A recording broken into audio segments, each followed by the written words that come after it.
Do you want to be average? Do you want to be above average? Do you want to stand out? I mean, are you in this game just to have a fight, or are you in this game to become the champion? It's time. Gentlemen, welcome back to the Men's Collective podcast, the place of real men, real talk, none of the BS. We've got the fellas from the Average Joes with me again today, and also a special guest, Kylie, good friend of the show, good friend of myself. Welcome back, fellas. It's good. It's got another lady on the panel. It's going to be a good week. You must be excited. You've always liked that. We probably put out better in conversation when there's a woman involved, though. Well, I'm hoping you tame your tongue a bit more because some intelligence. Nothing's going to change. I'll say it. Just might get something thrown across the room. Kylie, it's great to have you back because you've joined us twice in the past. Really good to have you back. I thought this would be a great topic for a female's perspective, especially someone from your expertise in your field. I know it's something you're passionate about, and I know it's something that you're going to be throwing a lot of great input into. So, thank you. Glad to have you. Really good. Great to be back. Fellas, are you ready for a whopper? This is the main event we're calling this. This is our new little way of approaching our third podcast for the week.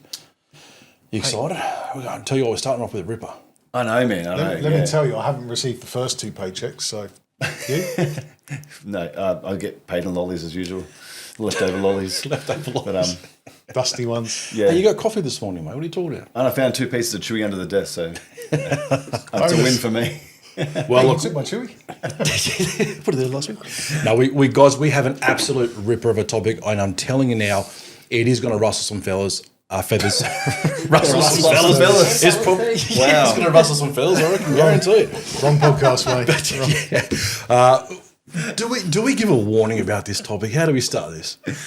I just think, like anything we do, right? Don't listen if you're from Melbourne. All I would say is, If you have blue hair, do not listen. Listen to the end. That's all I say to everyone who listens to the podcast. Say, look, we are unpacking this ourselves. And however it starts, we always land in a place we're comfortable with. Just listen to the end. That's all Absolutely. I tell people. Well, I think, if you listened last week to the podcast, if you turned that off halfway through, I think you would have got a very different opinion of us compared to listening to the end. That's very true. I remember one of the guys that shared our podcast last week actually said how much he loved the podcast, but he gave his own little bit of word of warning and said, wait to the end. Like, carry the content all the way through and see where the direction is going, because you're going to see how this ends. And look, whether that's a warning or whether it's a heads up, how do you want to word it? But guys, you are our audience. We put this together for you. We put ourselves, I don't want to say we put ourselves on the front line, but we put ourselves out there asking the very things that we know that normal every man ask themselves that just doesn't get talked about. Well, we're prepared to do it, and we do it from the average Joe's perspective, just normal guys out there having a crack at life, doing the best we can to become better men, better in our marriages, better as dads, better in our businesses, and we like to tackle the things that are on your mind, that are on our mind, but don't necessarily get spoken about. Well, we speak about it. We're jumping in awkwardly every week. we give it our absolute worst every week. We could be our last week. Well, guys, I do hope you're ready, because I have called this week's... You look nervous now. Oh, I'm starting to shake. No. I have called this week's topic, should wives submit to their husbands? Look, in recent years, the word submit has Kylie's about to leave. Kylie, where are you going? Thanks for joining us today. No, I've actually chained Kylie's chair to her. She actually can't move. I'm submitting. She's submitted already. But look, the truth is, in recent years, the word submit has become radioactive. And to some, it means oppression. To others, it means order. To some men, it sounds powerful. To most women, it sounds dangerous. And you don't even need a book on philosophy to see it play out. Just turn on pathetic brain rot shows, just like Married at First Sight, where just this week, a groom made the statement that he wants a submissive wife. And the whole country erupted. Headlines, backlash, outrage. One word and the internet loses its mind. That tells you the tension is real. But maybe we're asking the wrong question. Maybe it's not whether wives should submit. Maybe it's whether husbands are worth submitting to. And whether you, personally, are the kind of man that a strong woman would willfully follow. We're not talking competitiveness here. We're talking trust, steadiness, responsibility and restraint, the kind of quiet strength that doesn't need to raise its voice to be felt, the kind of leadership that makes someone feel safe and not small. Traditional marriage once assumed clear roles. The man leads, the woman supports, the man carries final responsibility, the woman trusts that leadership. Today, everything feels negotiable. Roles are fluid, authority is questioned, trust is conditional, and reality TV has become our cultural mirror. So, does a traditional submissive wife still exist? If so, is she still desired? Or have we dismantled the framework that made that dynamic possible? Fellas, I hope you are ready to dissect this one. I thought they said dissect. I thought, this will be good. I'm nervous but excited. I think we're going to get in trouble a little bit. I think you're going to get in trouble. But that's usual. That's usual. That's every week for Mikey. Well, Kylie, you can see, wife, if you throw my clothes out on the front, just please put them in a bag. That's all I'm asking. Did you just tell her to put them in a bag, or just? Danger ground already, guys. We're already in there. This is going to be good. Guys, look, this is where. So, Kylie, you can see this is obviously you can see why we value your input and going to value what you're going to bring to this, because this is actually it's big at the moment. It's massive, and I'm sure you're going to have a lot to say. Okay, guys, I'm going to start with a yes or no like I normally do. Mm-hmm. So give me your yes or no, then I'll come back to you as to your reasons why you said it. Are you ready? Kylie, I'll start with you. Ladies first, because I have to. No, I don't. Okay, yes or no? Should wives submit? It's 2026. Should wives submit to their husbands? No. Whoa, Stevo, it's 2026. Should wives submit to their husbands? Yes. See, already it started. Mikey. What do you think I'm going to say, Wayne? I know what you're going to say. No, I'm going to say maybe, because I think there's a big caveat on that one. Okay. I'm going to say yes. This is why you don't go first, because obviously there's 1,000 caveats, and I've said yes, knowing I'm going to. And he's like, maybe. You're just a bad person, Steve. It's okay, mate. Okay. Well, I'll be the guy this week. I'm hiding my blue hair. Yeah. Well, then, Mikey, because you've gone maybe, I'll start with you. 2026, should wives submit to their husbands? You've said maybe. Tell us, explain why. Well, I look at the submission as if your husband is everything he should be in a husband, in a man, that we champion on the podcast, then I would say it would be okay to submit to your husband. But the danger would be if you don't have that husband. So in a perfect world where your husband is everything he should be and everything you need him to be, yes, it's okay to submit. But if not, I don't know. See, that's a different question. You said, is it okay, as opposed to should. So I see a distinction even in that. I would say, in an ideal world, I would want my wife to submit, but not in a terrible way that you would expect. Not in the way it's portrayed. You know, it's not. I'm not asking her to be an ISIS bride. You know, I'm asking her to back what I would make a decision, and I think that's what we think of when we go a wife submitting to you, is actually a woman just backing you and supporting you and championing you in what you do and letting you lead. And I don't think that's a problem. Let's come back to that again. Stevo, you said yes. What did you say yes, bud? Yeah, look, I think true submission is actually empowering if it's done right. My wife and I, we've made commitments to each other, you know, on our wedding day. Her commitment was to submit. Like, that was part of her commitments, part of her vow. Part of my vow, for that to happen safely, part of my vow is to die, be the first one to die, right? And I think this is where, should women submit? I think it's of a voluntary response of men living right. Then yes, that's the natural thing. What do you mean when you say die? You want to be the first to die, so you can... No, so like... Die to yourself, die to your own needs, die to self, die to the needs of the family. And I think that's the position of a leader is, yes, I'm the first to lead and my wife's happy to submit to that. But she also knows if someone has to take the hit first, I'm always going to take that for my family. And so in a position of leadership, do I expect her to submit? Never, right? That's the voluntary response that she gives me based on the fact that I have chosen to serve her and our kids first and live my life in a way that I'm willing to die for my family first. And that's how I lead. And in response, she has chosen voluntarily to submit. So do I expect it from her ever? No. But does she give it to me freely? Yes. Just like she doesn't expect me to die, but I voluntarily give that up as my position as a leader.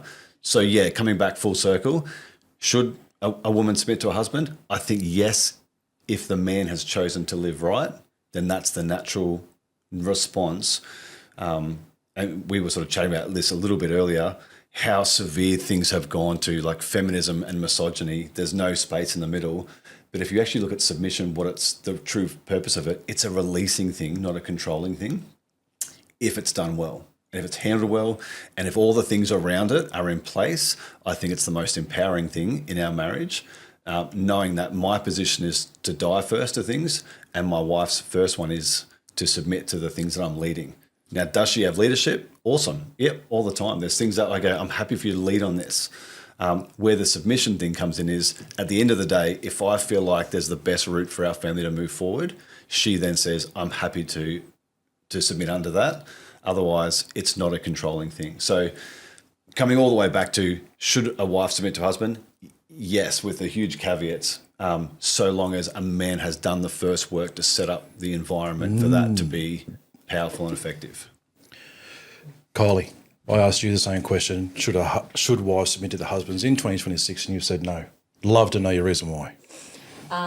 Because in that straightforward question, if should, I think the word should is an expectation as opposed to a choice.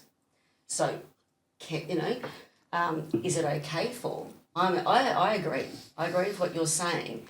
It's just that there's, the reason we've gone so far from one extreme to the other is because evidence and past has shown that a lot of men and society weren't doing that.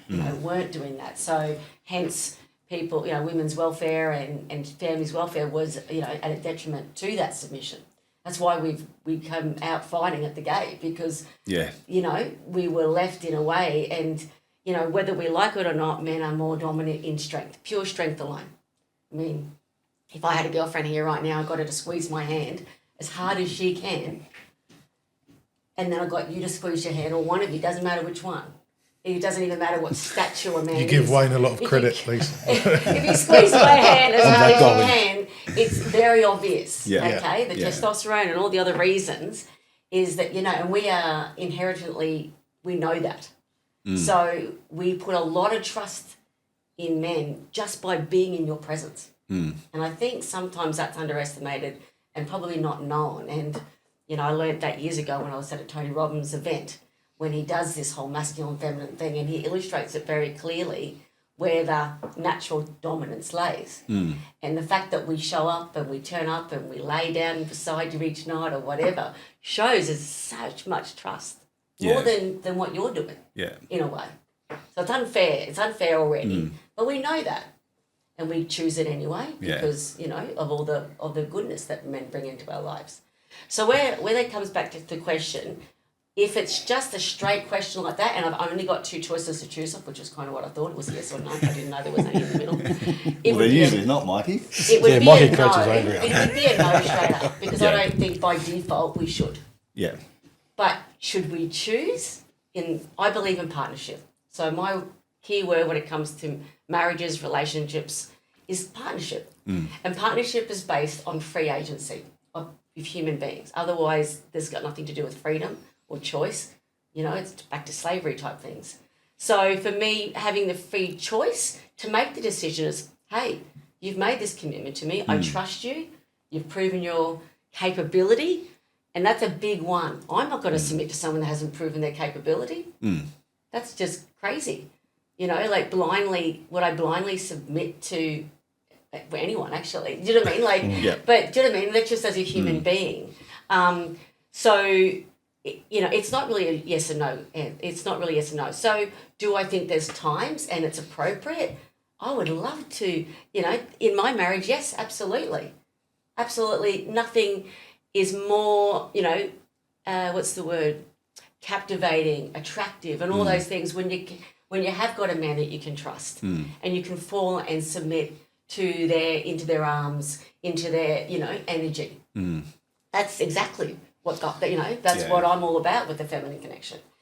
But you're right. Trust is a very key word in that, isn't it? It is, and you're right. There's so many caveats to that. So I guess the question could be, is it okay for women to submit to men in today's marriages or relationships?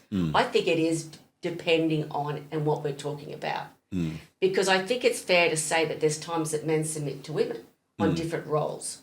So again, submit doesn't mean I looked it up because they said it means this and this. It's like 16 different definitions. So it obviously means to give over or to give over authority to a superior or a bigger force. So it could be a forceful force. It could just be authority, meaning that person knows more. We submit to our accountants when they do all our tax returns. We submit. Hang on, we have to do tax? Yeah, sorry Let me write that down. So, Similar cash, isn't it? so we give over our authority. Yeah. So we give over willingly our authority for someone we know is better at that job. So in a marriage, what I would like to see more of, and maybe it's just the twisting of the words or changing the words, and whether we use the word submit or not, or whether we just change it. Talk about it so much so that the word doesn't have such a triggering effect to people. But I think partnership is about deciding who's going to lead different parts. I wouldn't want to be in a marriage where my husband automatically leads on everything. That to me that is crazy, because you've got two human beings that's got different strengths. So what we do is we work on who's great at what, and then you lead at those things. And that could be something you work on regularly, because it changes, right? You might say to your wife, look, you've got, you take over what's happening with the kids or whatever happening over here, or, whatever. Like, it might be traditional roles like kids and family in the household, or it might not be. Yeah. I've always been a career woman, but I've also been a stay-at-home mum in between as well. So I've done bits of everything, and at different times those roles shift, and therefore what I would be giving up or submitting to is different. But it's always a case by case, and it's always it's a choice of free agency. And to me, that's more partnership. Otherwise, if we're talking straight up, But I hear what you say about your marriage. I think it's great that you had that conversation before. Really good. Very healthy. And more people should have it. So so I think it's not black and white. I don't think it's a dirty word at all. As I said, there's a lot of romanticness about being taken and the whole thing. I mean, goodness me. Well, it's interesting you say that too, because that's why I feel like at the start it's all like, I just want him to make decisions. I want him to lead. And then a decision's made. It's like, well, who are you to make that decision? You're like, hang on, this is what you were asking, and this is where the confusion comes in. Is what's been romanticized about the word, and then the stigma, like both of those sides. Unless they're unpacked well and there's honesty and vulnerability about it, they're both super dangerous, and you're open to interpretation, assumptions, expectation, all those things. And it can go really, it's a really touchy subject that can go pear-shaped super. I think I told you, Wayne, the other day, yesterday, when we were having coffee, when I first started dating my wife, I was happy for her to make all decisions. I just wanted her to be happy. And it was my future father-in-law that pulled me aside after about 6 months. And my dad left when I was a kid, so I was like, we had a real heart-to-heart moment. And he's an ex-bikie, and I don't know, I was expecting that to be a really beautiful moment. He said, bro, you need to grow some balls. My daughter is owning you. And I was like, how the hell do I take that? It was so demasculating. And then the instant fear was to flip all the way and go, I need to lead everything. And then finding that balance point to go, and this is where the thing for me that came in is pick your battles, but win the ones you pick, right? So that's where I started learning in my relationship. I don't need to battle everything to keep dominance or control or to make that submission thing happen. But the things that I am really capable of in my leadership, or the strengths that I'm bringing, or if I know a better way to go that's going to be better for the family, I would actually stand my ground and say, this is what we're doing. And she had to learn, as much as I had to learn to step up and lead, she had to learn to actually learn when to sort of pull back and go, I trust that that's going to be best for us, even when I don't understand. And that was our journey to start with. And do you know what? That changed everything for us.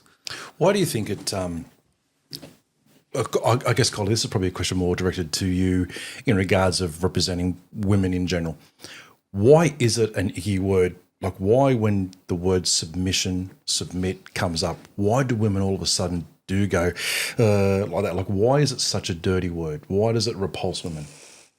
I think because it feels like we're being we have no agency, we have no freedom. It comes back to freedom. It feels, and that is based probably just on past history, culture. I can't even really think of a time that I've ever been, put in submission as such. It's me as a person. Like, I've never had a really controlling dad or husband or anything like that. I've been married before, so this is my second marriage I'm in. So I've never really had that. But still, even me, I feel it. I don't even have a thing. And I think it's just that, history and, so much movies, stories and reading and everything like that of that negative side of it.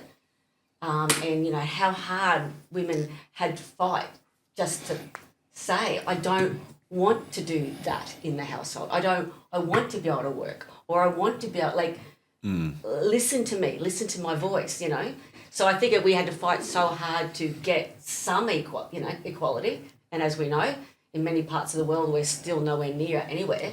So we're still, as a whole, women, I think, collectively feel that just because of, I don't know what you want to call it, incest, what it's like our ancestors or whatever it is, there's some sort of emotional pull there, even though I physically have never felt it, which is interesting. But I agree that we don't want, men, I'm very big at men, finding their backbone, learning to lead, but it can't just be mindless based on, well, just because I am the man. I believe you need to come with capabilities. And if you don't have them, develop them. Go learn. If you didn't grow up with a strong dad or someone that was a healthy masculine man, and unfortunately, there's so many great examples of that, but unfortunately we don't talk about the great ones enough. We talk about the negative ones more. But, I've got so many great masculine men in my life, and I'm so grateful. That's why I know, we need them, we love them, and we need to celebrate them. I think that it's great to be able to do that. But what I do know for women, particularly if you've married a strong woman, a woman that's not just the natural submissive type, and there's probably plenty that are, and I've got no negative about that. As long as they're healthy and safe and they're okay, that's fine. I'm going to talk about the ones that are a bit more afty about it, which is more and more of us, right? Which is as I said, for good reason. And so for behalf of them, we won't, I guess it's the analogy of the car, right? If I'm driving, I'm happy to give up the driving, like the steering wheel. Really happy. In fact, my feminine is yearning for it, loves it, really does. But we will not do it unless we know that you have got it. You have got it, and you're not going to drive me into a wall. So then would you say, because that word control, right? I can understand from a female's perspective of like, listen, when we as females hear the word submission or submit, it's because you're trying to control us, right? Do you guys feel you're trying to control when you're saying you want your wife to submit, or you would feel, does control even come into your mind? No. That's the whole pink words, blue words, right? Like we're not saying, we're not saying that I want you to do everything I say. We're saying I want you to back us, and I think that's how I see it anyway. I sit there and go, it's you and me against the world. I'm out here battling the world. I don't want to have to battle you too. It's way easier if I'm the one out the front copping it. It's way easier if you're here with me, backing me up. Yeah. When I think of control, because I look at it and I go, okay, because I answered the same thing. Would I want my wife to submit? Yeah, I would. Is it because I want to control her? Not at all. But it is because I want to control the situation. Yeah. I want to control the situation because if I'm at the front line and something goes bad, I'm prepared to take the hit. That's why I want to be at the front. Because if this goes pear-shaped or responsibility needs to fall on somebody, let me be the guy to that to fall on. Let me take the blame. Let me take the hit. Let me take the rap for it. I'll cop what this – and I think this is where maybe this misunderstanding or something, because you mentioned the word submit in 2026. Oh, it's cringeworthy. It's very cringeworthy because it comes across as control. And I go, yeah, it is control, but it's not control over you as – I'm not trying to control – like Lisa, I've never once tried to control her.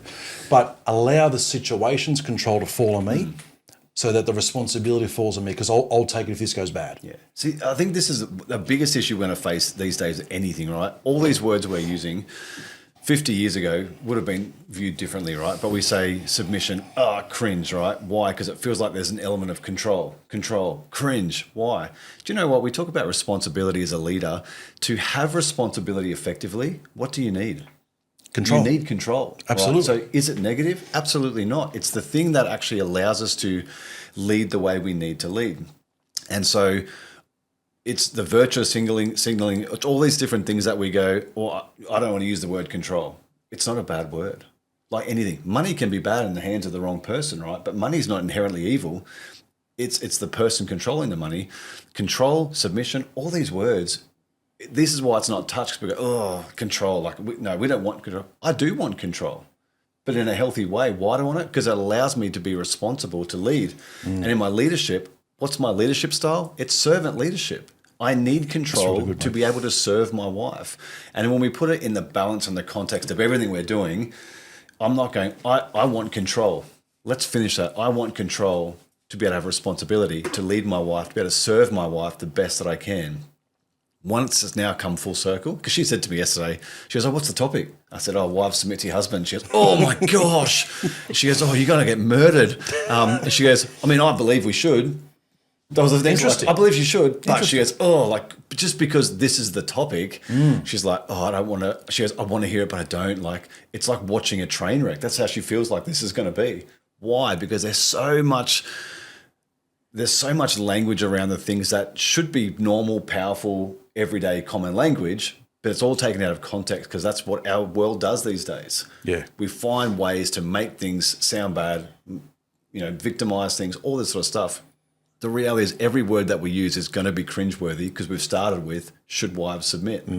Everything now feels cringe, right? Kylie, you said before, when we were asking the question about leadership, submission, all this kind of stuff, control, you mentioned a couple of things in the way you've answered. You said, look, we're happy to hand that over if whatever. We're happy to allow men to lead as long as whatever. Why do you think there's an existence of a prerequisite for guys to have that? Like, we'll let you do it as long as you whatever. Like, why is there as long as you? Does that mean remove? Like, it's basically saying we'll let you lead as long as you. Well, if there's an as long as you, well, then we're not really leading, though, are we? Why do you think those as long as yous or as what do they exist? Based on history, based on for me, past hurts. Like there was a time in my previous marriage where, for whatever reason, we were in business together. We had different roles and whatever, and most of the time we did a lot of our money stuff together, a lot of our finance, and we grew, from, we were 19 to 20 in our early 20s when we met, and we built up quite a large portfolio of property that's worth, it was worth a lot of money. So over time we did that. Now, I led a lot of that sort of growth. He was always with me. We were always partners in that. And we used to run a lot of the budgeting and that together. But I never, ever took my eyes off. I just was always the one that would get, the bills paid or whatever. And if the bills had to be paid and he had to do it, then I'd say, can you go and do these or whatever. So, we were a lot 50-50, I guess, but I kind of was always the one that always knew. I never not knew how much was in our account. I always knew. Now, that might have come from growing up and seeing my parents split up and then mum left with really nothing and having to scramble. And I was like, well, that's never going to happen to me, So I was I came out of that with that. So there was distrust.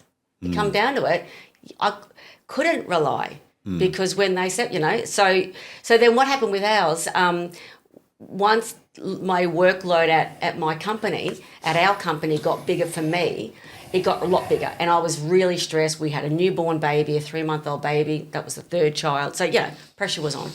And I said to my ex-husband, I really need you can you just take care of all the bills, all of our personal finances? Like, I've got, there's nothing left in the tank here.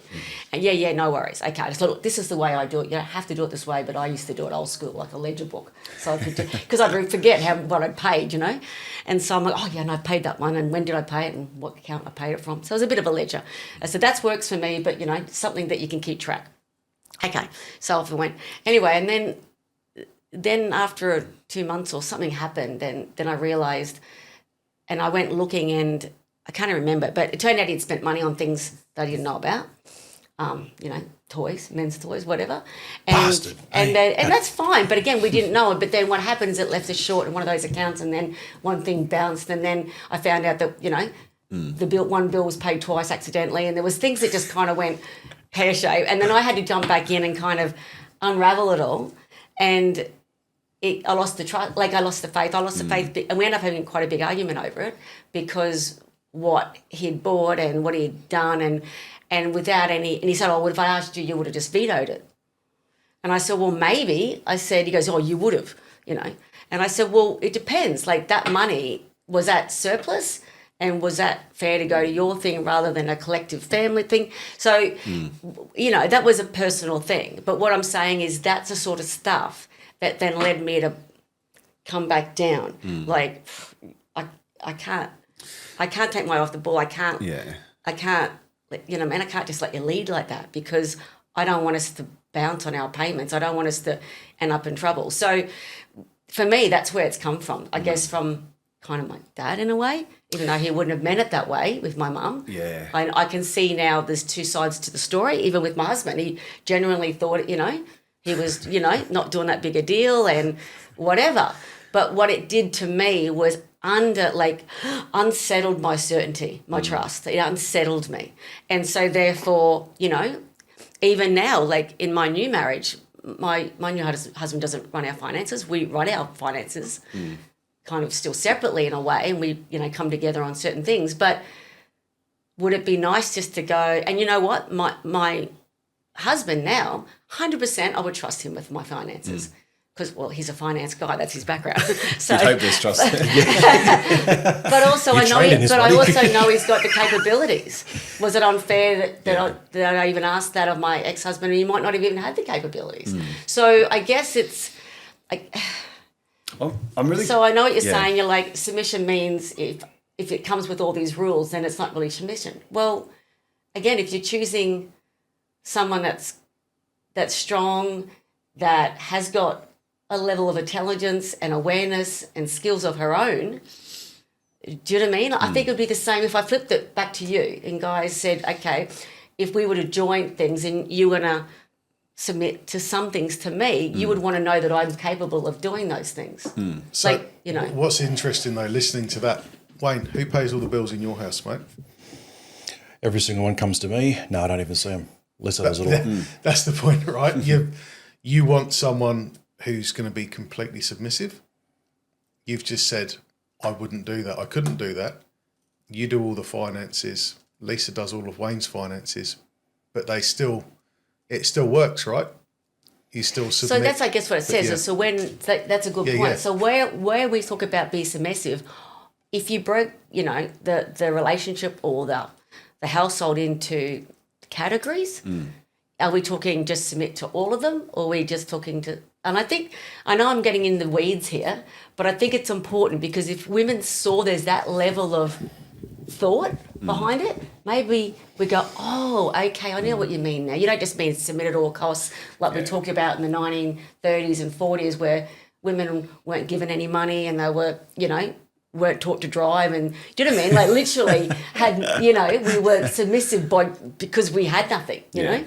I think it's a really good point, but I think we have to be in the weeds, right? Because this is where marriages get lost. They're not lost in open water. They're lost in the weeds because we don't often go into that. And it's the little breakdowns. I'm really curious because I know you mentioned partnerships. And then the other thing you sort of talked about was, based on your history, your experience with your mum, your dad. So I'm keen for both aspects for the guy, for the man and the woman in this is we talk about responsibility and leadership in this space, partnership and trust. There's responsibility from both. Where is the intersection between what you bring in and what you're responsible for with the trust that they're going to sort out their side of the responsibility? Where do you think for you, like what was the hardest part for you dealing with your background and what had to change in you to be able to be in a place where you could submit on those things and the expectation, again, another dirty word, but it's a real word. Yeah. But for guys as well is our background, what are we responsible for to meet in that place where we feel like it's a partnership? What do we feel like is our responsibility? What do we then say is your responsibility to meet halfway? What is that murky grey area? I'm going to, I guess, challenge that whole statement. When I hear the word partnership in a marriage, I don't know if that word for me is what I would use. I don't know if I would use partnership for a marriage. I don't know if I would. I look at it like this, right? The last few years we've started to take a family holiday over the Christmas break, right? And for example, last year we went to Japan. One of the things that Lisa loves doing throughout the year is if we plan it at the start of the year, or decide, I should say, we decide at the start of the year what we want to do. Lisa loves going into the nitty-gritty of putting together a holiday. Loves it. Like, I'm talking thrives on it, to the point where it literally is, and hand on heart, this is the truth, because she'd probably have them still somewhere, right? She literally has an A4 coloured booklet with every single day mapped out with pictures, what car's picking us up, where we need to check into this hotel. Everything is put into that much detail. It's impressive and it's amazing. Sometimes it's too amazing because we do, can we have a break tomorrow? Or we can't tomorrow because I've got this boom. Anyway, but here's the thing. I say to her, you are so good at doing this. Please take the reins. You go for it. It's all yours. You lead it. You go for it. Put together the holiday. She loves it and thrives it. But if we're over there overseas, right, and we're in Japan or we're in wherever, this happened in New York actually, we're in New York subway. Now, growing up in Western Sydney, the stories of, gang violence and, New York stabbings, all this stuff happens, right? So you're thinking, I'm looking around, I'm the dad, I'm the looking around going, okay, who here looks dicey? Who's sketchy? Let's start profiling. Who looks like he's carrying? That guy definitely has got one. Right? I'm doing that you do it as a dad. You just do. Naturally, you do, right? Yep. But here's the thing. I said, listen, baby, you go for it. You organise the whole thing. I'm going to come and just enjoy what you put together. You lead this. You go for it. So if you want to use the words that make sense in all this and what we're talking about, I'm basically saying, you lead it. I'm going to submit to wherever we go. I'm going to be a part of this. But if we're overseas, we're getting on a train and it looks dodgy, I would say, if I thought this is not looking good, I would say to her, hey, listen, we're not getting on this train. And she'd probably say, why? I've actually already got tickets. But I'd be going, no, we're going to get an Uber because I ain't trusted in this situation. I've let her lead this holiday, but it's come to a point when let's just call it, when it's all said and done. When it's all said and done, I'm making a call that's changing what was led, what was decided, what was organised, because when it's all said and done, who's the person, if this is led this way and this does turn into, who's going to step in front of the bullet? Well, I'm going to be the guy. So because I'm going to be the guy and I've decided to be that guy, I'm telling you right now, we're not getting on that train. This is what we are doing. Now, if that was to switch around and I'm the one in charge of the holiday and she said to me, hey, listen, we're not getting on this train, I'd be like, why? I don't feel right. I'd be like, you're going to be right because you're with me. It's going to be okay. So I think give me a sec. So I think leadership and submission comes down to basically when it's all said and done. Because if it's all said and done, what does it come back to? Wrong word to even use, probably get thrown over the coals for using that word. I let my wife. But when Lisa leads some things, I am like, babe, you go for it. But it's to a point that when it's all said and done though, it comes back to me. Not because of control of her, but control of situation, because I will be the guy that is there.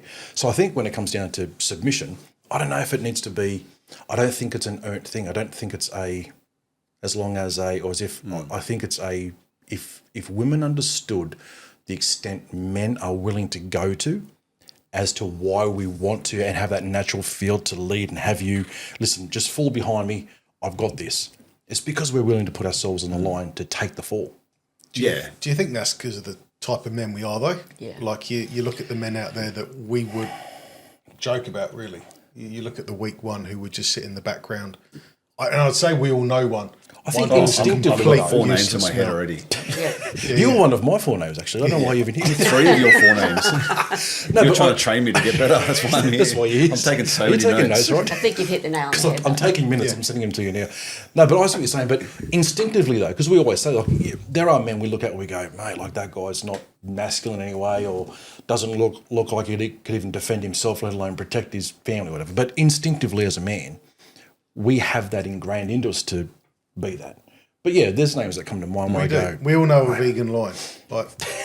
And that actually, I think, comes back to pass, right? Because you meet some people and go, if it is instinctual to us, right, let's go back to that primal level as a guy. What has happened that we see men now not operating in what should be a God-given gift or a natural thing for guys? And that's what's really difficult, is when someone chooses not to acknowledge or sort out the issues that's allowing them to act in the place that they act. That's what I was saying before about the responsibility meeting halfway. What do you do when the other person, and this goes both ways, let's say you're operating completely in your natural thing as a man, and then the other side doesn't choose to operate, that becomes really difficult. How do you navigate that? Or when no one chooses responsibility, what does that look like in a relationship when no one takes the responsibility, yet the expectation is that the other person would be meeting the needs? How do we have those conversations? I think what you're saying is right. I mean, there is a responsibility on both sides. Like, there's a responsibility to say, well, if I'm going to put my hand up and say I'm leading and I'm going to lead in these different areas, then I think as women too, we don't expect men to have to know these things. But my expectation is that if you're going to take it on, then can you learn about it? Can you become the leader? Like, you know, we'll grow up, none of us grow up with the perfect examples, or maybe some people do if they're lucky enough. But, you know, I think it's healthy and right to educate. Like, if you're like, okay, I'm going to be a leader of our finances, for example, well then, you know, go and learn or go and figure it out or find, and maybe that's the mistake we did back then, rather than me going, well, that's it, you're not ever doing that again, bugger off. So do you think stereotyping roles we allow stereotyping roles to take too much lead generally? Look, maybe sometimes, particularly when you've got career women, because it's like naturally, you know, does the family always just end up on us? When I don't think that's always right, because there's lots of men that are really good, nurturing, caring dads that are more than capable of organising the kids' weekly schedule. I think that's short-sighted of me to think that. Again, it comes down to personality. It comes down to how they were brought up. It comes down to the person that we're talking about, and being honest and open about, hey, these are the things I love to do. I love to organise, you know, holidays. Brett, he loves to organise the details, and I trust him. He's a detailed man, so he can get all those things. And can I just say, I'm not sure if I said this on another one, but when you talked about the subway, I think I spoke maybe at the last, when we were in Europe, we had a couple of years ago, Brett and I, my husband, we were in Europe, and we had a bit of a little argument when we were at the train station. And because I was being in my feminine and letting him lead. But you don't argue anymore now that you're married, eh? There's no arguments now that you're married? No, None it's at all all? perfectly fine. It's a miracle. Happens It in just all marriage, guys. disappeared. It's amazing. Some fairy dust came and it changed it all. That's how the argument started. You questioned something. We're married Yes, exactly. now. That's where it all Okay. started. Actually, Sorry, keep going. But yeah, so we were in Europe and we were on the train station, and I was just trying, and it was figuring out something. Anyway, we got the train thing wrong. Anyway, we missed the train, which meant we missed the connection, which meant we didn't get to where we had to go. And it kind of actually had, sometimes it doesn't matter, but in this case it had a bit of a knock-on effect. We didn't get to the next place for another 5 or 6 hours. It was quite a big thing. Anyway, and I was so angry because I actually could see what I thought we needed to do. We had to change platforms and whatever. But I was trying to not take over, because I know I'm bad at that, and I'm learning and trying to learn from previous relationships and blah, blah. And so I was trying not to, but in the end I was so angry because I didn't want to speak up, but then we got in the situation. So when we, you know, when the dust settled, we talked about it, and I said, you know what, I've been thinking about this, and because, you know, I want you to lead and all this, but, you know, I can see that when it comes, we get there and there's all these platforms and there's all these things, it can be overwhelming. But I used to be a flight attendant for a number of years ago. So for me, reading boards and times and all that, it's like second nature, right? Like I can, and women, I won't go into a few other things, but we're very good at diffuse awareness, right? So we can see a lot of things at once. You guys are the hunters, right? Yeah. We can go like that and see everything equally the same intensity. And so I call it the berry pickers, the hunters. Anyway, so in my berry picking mind, which is normally more feminine as a woman's thing, I could see, boop, boop, oh yeah, that, and that. I could see it quicker. And again, it's not a detriment to him. It's just, it's actually almost natural. So I said to him, how about, I said, it's because of my past, because of, you know, whatever, I can read those things and figure out very quickly where we need to go. I said, but rather than just saying, I'll take over and, emasculate him, which what I would have done probably in my previous life. Now what I said was, but what I really need you to do is keep us safe. That's your number one, because that's your natural instinct. You just said that. You naturally go in and you scope in the joint. Brett does it all the time too. Doesn't whether a restaurant or wherever, he's already figured out who's who and what's the exits and what we're going to do. I'm not even looking at that. I wouldn't even know who's standing beside me. Do you know what I mean? So I said, what I really need you to do is while I'm doing that, figuring that out, can you keep us safe? Make sure our, luggage safe, make sure I'm safe, And if he turned around and said, mate, baby, we've got to go, I'd go, okay. Because you're absolutely 100% in charge of safety and security for us. There's no question that you are, because you are stronger. And I know that you would control the situation should I need it. So in that case, so then we just went, okay. And he was like, oh, great. He not submitted, if you want to use the submit, let's just use the word a bit more often so maybe it won't be so dirty, weird.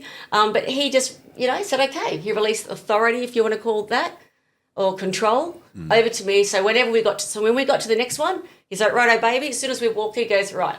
He just stepped back and said, okay, you got it. And he was like, on patrol, watching around. And I'm like, right, we got to get to there, let's go. And of course, you're running through these train stations in Europe. So, and it just worked really well. Still now, we do it. We go to the airport recently. We went to New York straight away. He's like, righto, babe, over to you. So No subways? Huh? No subways in Well, New we York? did lots of subways. Really? Heaps. Midnight, everything. Yeah, with belt. Yeah, so, but we did. I mean, it was freezing. So it was just odd. Yeah, it's weird. It is weird. We did purchase a gun the first day we there. did see some interesting things. But yeah, so in that case, so what I'm saying is, again, it's discussing it, figuring it out, rather than just dominating and submitting. I think it's more, there's more conversation involved. And people might go, do I have to decide everything? Well, maybe just the big rocks, So, I guess the big rocks in your relationship. Can I ask one question? To flip the script, because I love that.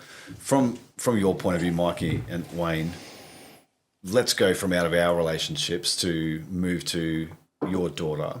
What's your expectation for the man who's looking after your daughter in terms of submission? What would you want from the man if you're expecting this from, and again, expectation, but if you think this is a natural thing, what do you want from the guy who's going to be with your daughter for you to go, hey, baby, submission's a good thing? What do you expect then from the guy who's leading that relationship? Because I think that's how we come back to ourselves. What are we doing here? Is what am I expecting for the man who's going to look after and lead my daughter? That's what I can expect for myself in this. One word, mate, a lot. Yeah. Is there anything specific you can think about that go, It's a great question. This would need to step up? Because my daughter's 5, right? And I'm already she looked at a boy the other day and she just, this boy waved to her. I was ready to bury that kid. Everything about it. I'm just like, the frig you looking at, mate? I'm already sensitive about this, and she's 5 because I'm like, I'm going to have to release her one day. But that's the thing is I was that guy for Elise's dad. I'm thinking, oh, mate, I can't imagine being there.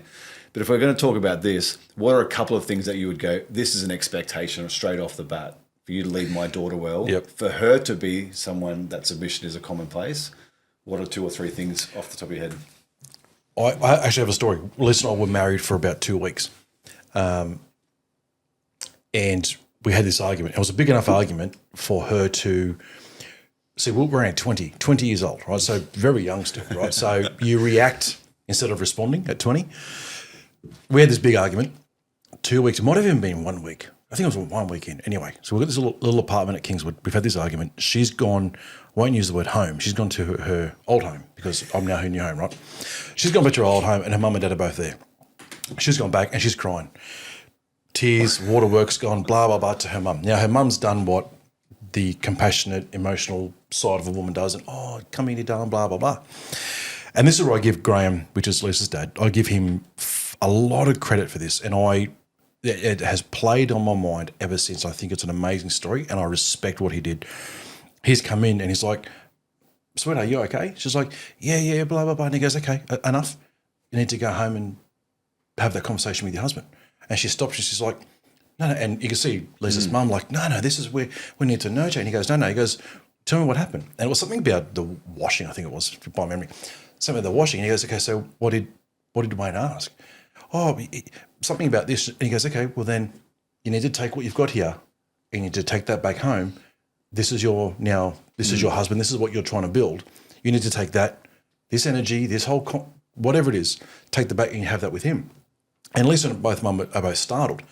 She's come home, had that very conversation with me, like, oh yeah, well, parents weren't very supportive. Mum was there trying to listen, and Dad just told me to come home and have this conversation with you. And I'm like, oh wow, now this is what I'm trying to get at.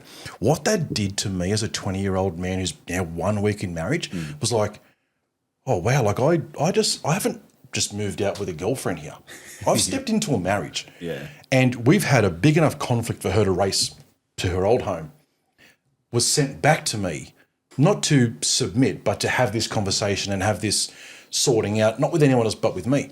What that did for me was I went, wow, I instantly on my inner man stepped up. And I stepped up into okay, well, maybe I need to self-reflect on, did I do or say anything wrong in leading? Did I take this down this path? And I think I had so much respect for that. So when I look at my daughter, who's now nearly 23, and she's in that age of her life now where she's going, I've loved watching what marriage looks like and I want to have that as well. I can't wait for her to get married. Like I genuinely can't wait. Not to push her out the door in a way because I don't know, but I want her to have an amazing marriage. So what's my expectation? I want those 3 camels. What, the dowry? Was it called dowry? Dowry. But I go, so what would I expect in my daughter's reaction when it comes to, let's use this word, submission? I would be saying to her, okay, honey, what happened? Tell me, explain. Great. Okay. And what did hubby say? What's hubby think? What's his decision? What's he thinking? Okay. Well, darling, I think that's what you need to do. And if it doesn't work, that's okay. Things not working, I think we need to stop being afraid of things not panning out the way we think, because you learn in the mistakes. You don't learn in the wins. You learn in the failures, because they're not failures, they're lessons, right? So I would say to her, okay, sweetheart, I think the best thing for you in this situation is to go home. Yeah, but I get that. But allow this to fall on his shoulders. Allow the weight of this to fall on him. Because if it fails, if he's a man with a set of balls, if he's a good bloke, he's going to be the kind of guy that goes, oh, okay, this didn't work. I need to step up. Okay, because that's what happened. Like, I didn't even know why she went home. I think it was about the washing. But the cold come back to me and have, Dad basically said I need to not do what you said, but Dad needs to, I've gone, oh, wow, okay, and it caused a huge self-reflection on me, made me a better man. So I go, what's my expectation, my thought when it comes to this? I would say to my daughter, honey, what's hubby say? Okay. I'll understand that the reason he is wanting to step up and lead this and wanting you to just be is because he's going to take the hit. He's going to take the responsibility. He wants to lead so that it falls on him if something goes bad. Maybe that's something where... I would say, though, to even get to that point, there would be expectations that he's a certain man first. Yeah. Right? For you even to let him, for your daughter even to go out. So the very first time the guy comes and knocks on the door and says he's taking your daughter out. I've got a 22-year-old daughter and a 19-year-old son, and I've got a 12-year-old daughter. So when that happens, and they may not even do that, all you'll see is she jumps in a car and takes off. And you'll be like, I haven't even vetted this person, you know what I mean? And that's that could be the reality, right? So it may not even be that you get to look this young man in the eye and shake his hand and his ears saw the man. Because what I see is young men don't even come and knock on the door anymore. You know what I mean? Like, your podcast is greatly needed because there's a lot of men out there that just need to learn to how to be a good, strong man in the first place. So straight away, if they're not even willing to come in and meet me or meet, you know what I mean, come in and just open knock on the door and they haven't got the balls to do that, then they probably don't have got the balls to take my daughter out, actually, but I don't even get a choice because, she jumped in the car and took off or whatever. So, but there would probably be, when it comes to your daughter, there'll probably be some expectations of the sort of man that you'd want him to be anyway. Honest, not violent, hardworking or something. You know what I mean? Like there'll be some things that would automatically be there. Like, you know what I mean? Yeah, there's a long list of just stock standard. That's I think that- if you lead well, I think by the time that situation comes, she's seen enough in my marriage to know to cut some of that stuff out anyway. Like, hopefully, I know that doesn't always work out the same, but hopefully there's standards that she's going to see as a guy, like how I treat my wife. That's going to hopefully cut half of that bull crap out to go, that's not acceptable. That's not how my dad would treat my mum, or things like that. So I think there's a responsibility for us as guys for our daughters, not just to hope they find a good person, But to lead. but that we could lead in a way that they use us to go, that's the standard of what marriage looks like, or submission or leadership. I'm not seeing that in this person. I think that's probably like my wife, the biggest thing is, I asked her dad if I could date her. He's like, wow, it's crazy. He goes, you don't need my permission, but I'm grateful you asked. And but that was huge. I didn't realize how big that was for Elise. She was waiting for me to check in first and have that conversation. And I was quite shocked later. She goes, I didn't know if you were going to do that, because her dad's, has a reputation of being a bit of a scary guy. I'm like, no, well, it's important to me because it's important to him, and I want to build that relationship first. But that was enough to go, you're a good guy. Yeah. Yeah. So You've actually there's approached a couple me of those and you've- expectations were already ticked off. Yeah. So I'll ask you guys a question. It's another yes or no, and I'll come back to it. Not for your reasons why, but Maybe. yeah, there's no maybes this time. Okay. Are men and women created equal?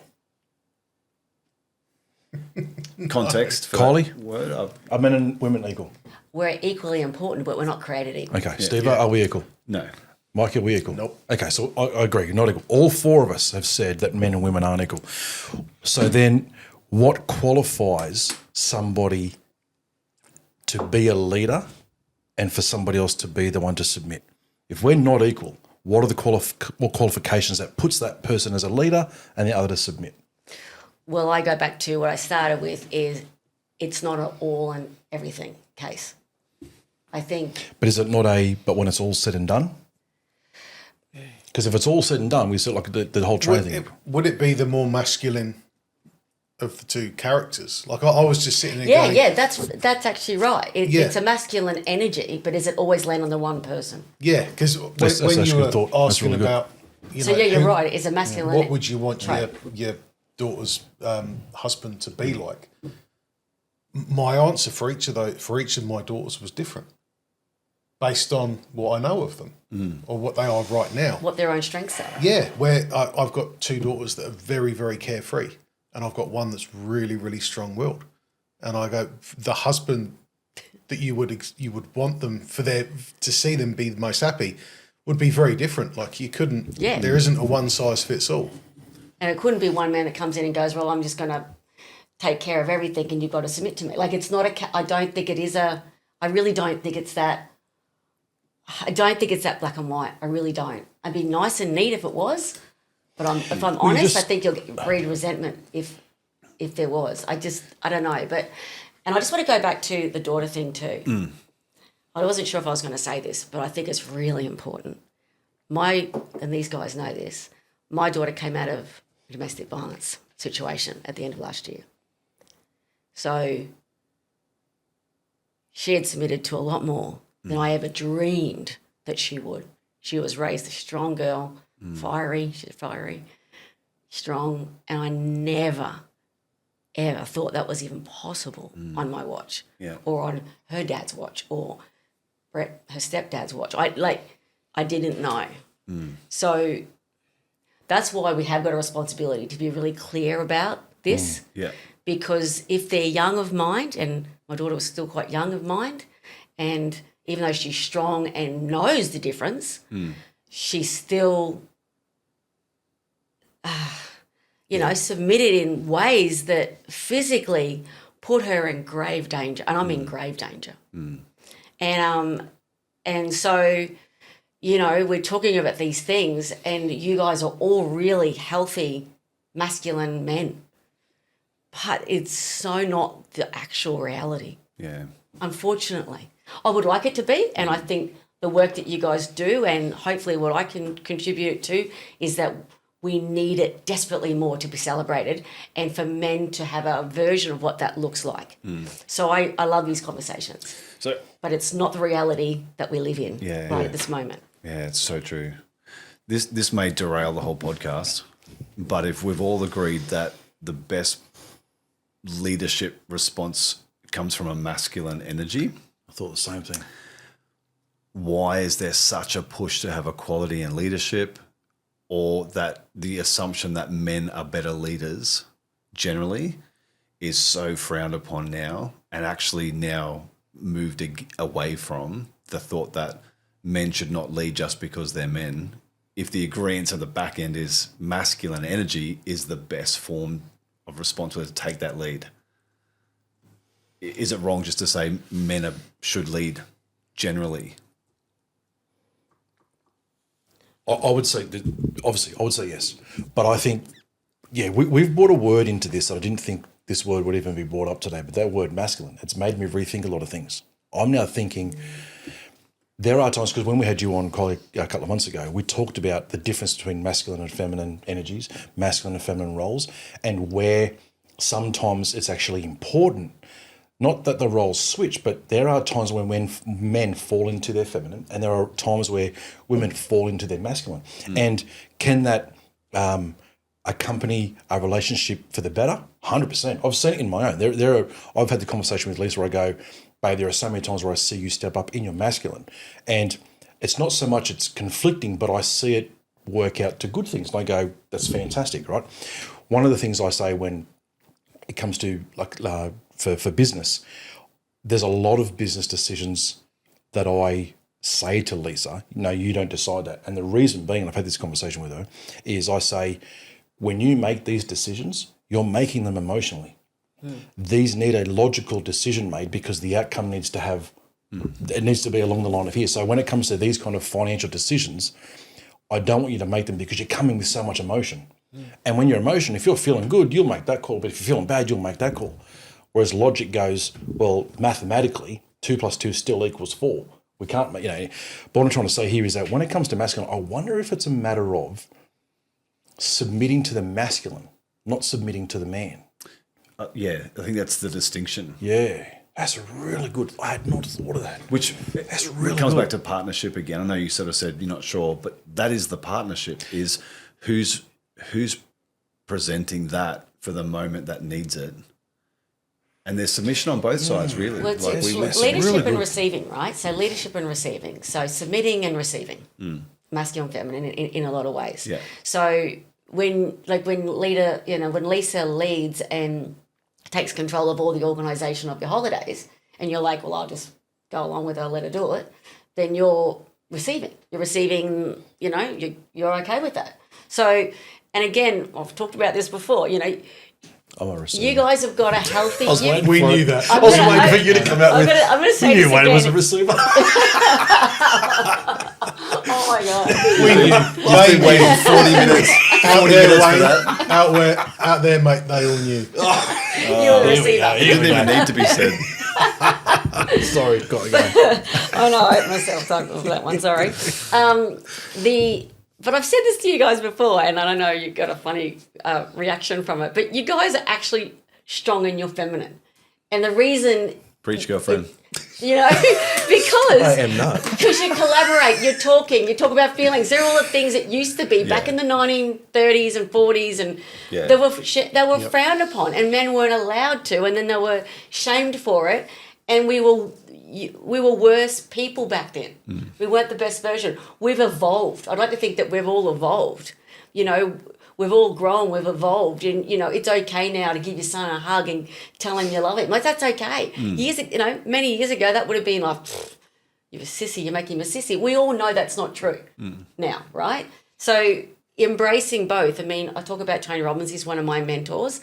He is the most great balance of masculine and feminine force. If you've ever been in the room with him, the masculinity of that man, it's huge, just because he's a big, obviously strong man, loud voice, dominant, like full on. But then he cries and he's emotional and he's so, you know what I mean? Like he's such a mix. But I think That is, to me, I think that's the holy grail. In a relationship, I think what we're talking about, I still prefer the traditional role where the man spends most of his time in his masculine. Yeah. Like it's a balance, right? Yeah. And I would like to spend more of my time in my feminine because my default Where selectively we is dip feminine. into the other one. Yeah. Correct. Not reactive in it. Yeah, but like it's it's intentional. it's a dance. We Yeah. dance in and out of those roles, those traits. I'll call it traits or energies because energies, people say feminine energy, people go a bit woo woo, but let's call it feminine traits or characteristics. Masculine traits and characteristics.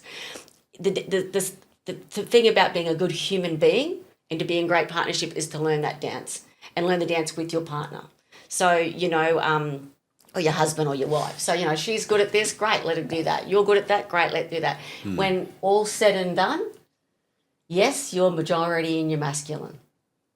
And that's because if the tiger comes into the cave, you've got to kill it. So there is an inherent reason. I'll submit to the tiger. So there is an inherent, So if you look at it that way and go, well, I prefer to have, in my relationship, my husband, I prefer him to be in his masculine a lot of the time. That's his natural disposition. I've chose him. He is that. I didn't choose, the artistic one that's out there running around the world painting and doing all these lovely things. And there's nothing wrong with that. I just wouldn't have chosen that. If I was a more naturally masculine woman, then that might have worked for that person, that couple. Do you know what I mean? But we're talking here more stereotypical. Yeah. Is what you're talking about here. So if that's the case and you identify more as when I say identify, it's a shitty word these days, but you think your core is masculine, right? And you're all here right now, they're all core is masculine. And the word out there is still about 80% of men are still masculine at their core and 80% of women are still feminine at their core. How we present in the world, though, may be different because of our experiences and our whatever. But that's why a lot of women get unhappy in marriages, and that's why a lot of marriages end up disconnected, and particularly sexually and intimacy, and the spark disappears, is because that polarity disappears. She's just in a masculine too often, doing the bills and doing this and doing that, she's in that role so often, then you're in your masculine and you become mates.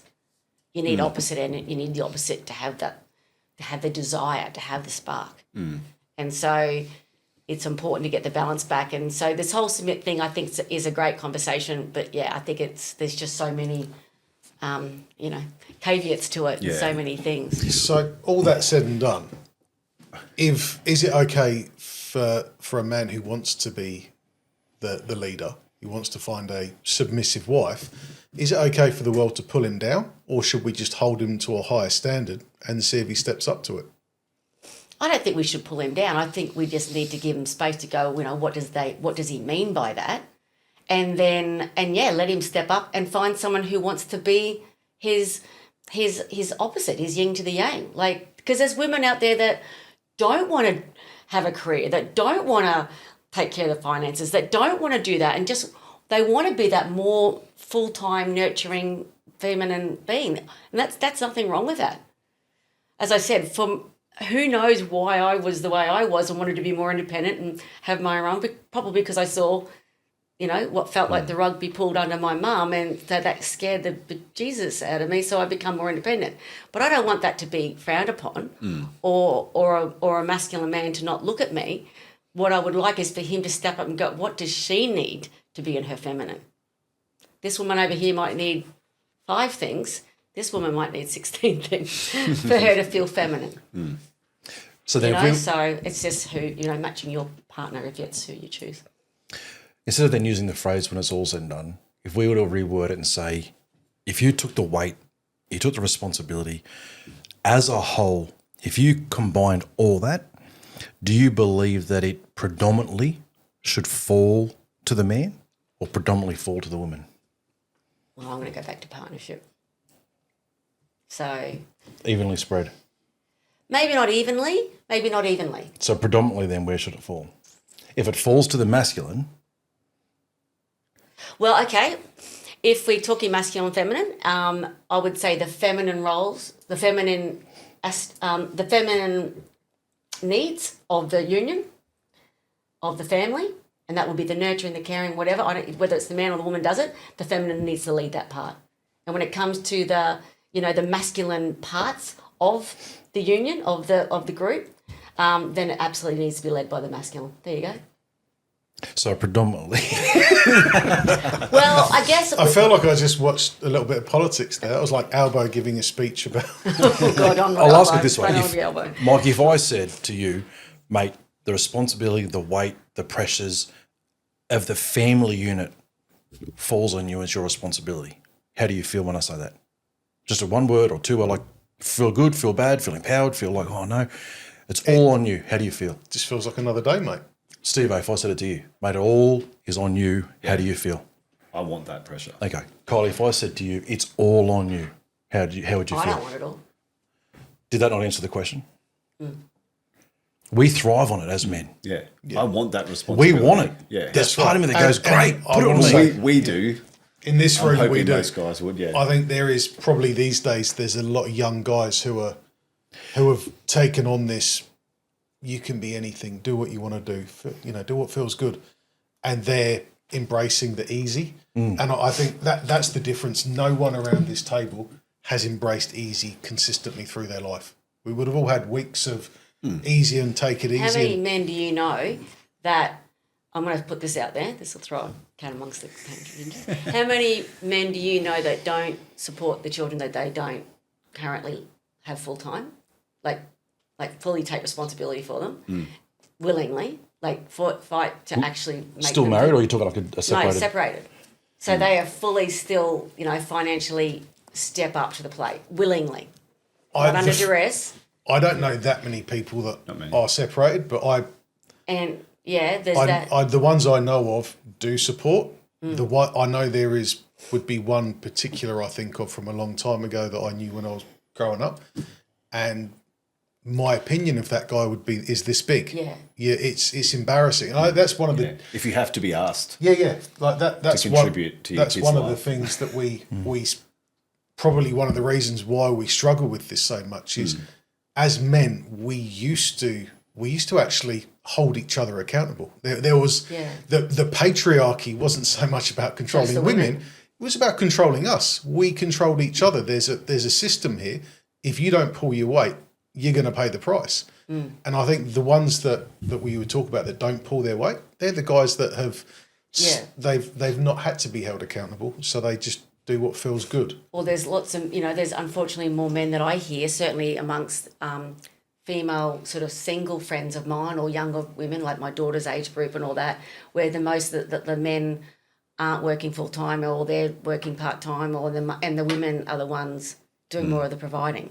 So, you know what I mean? So then how would a woman say, how would my 22-year-old submit to a man who's already shown that he's not even prepared to pay his way, let alone protect her interests? Because it's all about survival, right? Our instinctual, we go right back to primal, the masculine, feminine, the way it's meant to be, and the way you guys obviously talk is where, the masculine is to provide, is to protect and provide. And, that's the masculine way. And yes, men are predominantly, if we say most men are still that at their core, but they've just had bad examples, bad leadership, no training because no one trains, right? You learn. So that's what's, I think, missing to be able to give you, I think, what idealistically what you guys are suggesting here with the submission thing is ideally we've got a long way to go before a lot of women would agree. Even though romantically and it sounds lovely. I mean, I just went and watched that movie, Wuthering Heights, last night. Whoa, that was I'm going to say a head fuck, so I don't know if I can say that. But I'm like, that was a weird movie. What is it? Is that Arnie's in that? Is it? No. Why is this withering? It's not wither. It's not the right word. Wither. I don't know. There's something, but anyway, it's got Margot never Robbie heard in of it. But anyway, it's an interesting. Margot Robbie, yeah. I was watching this Margot happier too. Robbie. Margot Robbie. That's what I need Is to that say. really the movie? Yeah, Is it Margot really? Robbie Yes. won. Okay, yeah, okay. Yeah. I actually do know now, so that's so But there was bad. a real weird masculine, feminine thing going in there too. So we both walked out going, what the? Roughly how far into the movie? Yeah, there's some pretty heated scenes. So I think, like, as I said, independent, strong woman, and I believe in partnership. I really do.